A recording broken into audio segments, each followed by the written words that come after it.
இன்னைக்கு இளைய தலைமுறையினர் எல்லார்கிட்டையும் மறந்து இருக்கக்கூடிய ஒரு விஷயம் என்னன்னு பார்த்தீங்கன்னா சேமிப்பு. சேவிங்ஸ் அப்படிங்கிறதையே இப்போ யாருமே சிந்திக்கிறது இல்லை, எல்லாருமே மறந்துட்டோம். 5000 ரூபாய் சம்பாதிச்ச காலகட்டத்தில் கூட 50 ரூபா சேமிக்கணும், 100 ரூபாய் சேமிக்கணும் அப்படின்ற இந்த சூழ்நிலைகள் மாறி இன்னைக்கு 18 வயசு 20 வயசு குழந்தைகள்லாம் கூட 50,000 ரூபாய் 1 லட்சம் ரூபாய் சம்பாதிக்க ஆரம்பிச்சிட்டாங்க. ஆனால் யாருமே இன்னைக்கு சேவிங்ஸ் அப்படிங்கிற ஒரு திட்டத்துக்குள்ளேயோ அந்த ஒரு ஐடியாக்குள்ளேயே நம்ம போகிறதே இல்லை. வேகமாக ஓடிட்டு இருக்கும்போது எந்த ஒரு பிரச்சனையுமே நமக்கு இல்லை.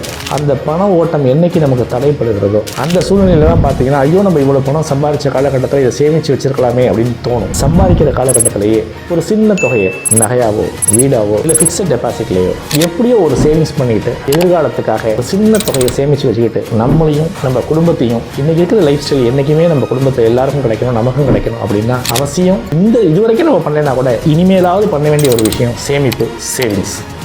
வணக்கம்.